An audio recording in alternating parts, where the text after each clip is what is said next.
Bonjour tout le monde, j'espère que vous allez bien. Dans cette nouvelle vidéo, on va travailler sur les compléments du verbe, c'est-à-dire complément d'objet direct, complément d'objet indirect. Le complément d'objet appartient au groupe verbal. Il désigne la personne ou l'objet sur lequel porte l'action exprimée par le verbe. La plupart des élèves ont du mal à distinguer entre ces deux compléments. Alors dans cette vidéo, on va voir comment on peut distinguer entre eux. La première phrase, ou bien on va travailler sur cet exemple. Louis Pasteur a découvert le vaccin. Louis Pasteur a découvert le vaccin. L'infirmière vaccine le bébé. L'infirmière vaccine le bébé. Dans ces deux phrases, on a la construction d'une phrase. Sujet plus verbe plus complément. La première phrase, on a ici Louis Pasteur, c'est le sujet. A découvre, c'est le verbe. Le vaccin, c'est le complément. Deuxième phrase, l'infirmière, c'est le sujet. Vaccine, c'est le verbe. Le bébé, c'est le complément. Alors, dans ces deux phrases-là, ce sont des compléments d'objet directs. Parce qu'on a, après le verbe, on a le complément. Verbe, complément. Verbe, complément. Alors, on a ici complément d'objet direct. Pourquoi? On va prendre le deuxième exemple pour savoir mieux. Il pense à son ami.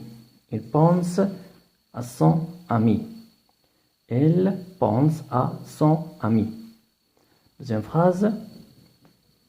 Elle se souvient de sa découverte. Elle se souvient de sa découverte. Prenons la première phrase.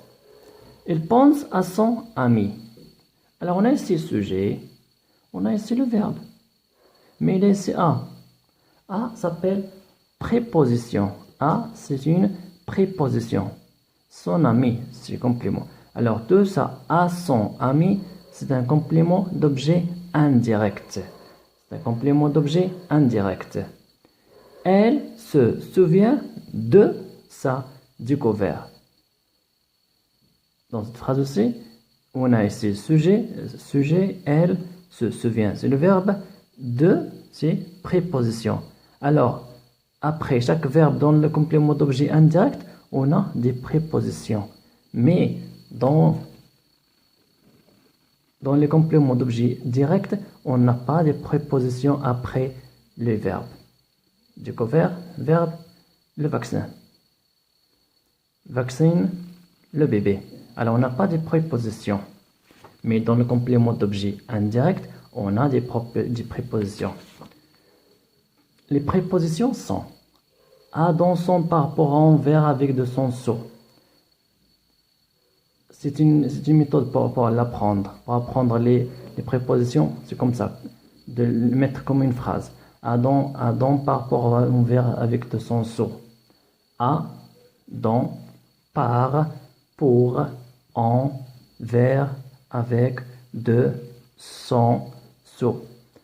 Adam par rapport envers avec de son sous. Alors, lorsqu'on trouve dans une phrase sujet plus verbe, le verbe suivi d'une préposition, alors c'est une phrase complément d'objet, c'est un complément d'objet indirect. Mais lorsqu'on ne trouve pas une préposition dans la phrase, alors c'est un complément d'objet direct. Complément d'objet peut être un groupe nominal. Par exemple, une phrase. Le berger parle de sa brebis malade. De sa brebis malade, c'est un groupe nominal. Complément d'objet direct peut être un nom propre. Par exemple, il ressemble à Salma. Il ressemble à Salma. Alors, Salma, c'est un nom propre. Un verbe à l'infinitif. Un verbe à l'infinitif. Par exemple, Il préfère voyager. Il préfère voyager. Alors, le complément, c'est voyager. C'est un verbe à l'infinitif. Souviens-toi. Pour distinguer entre complément d'objet direct et complément d'objet indirect, dans le complément d'objet direct, on n'a pas de prépositions, mais dans le complément d'objet indirect, on a des prépositions après le verbe. Merci à tous.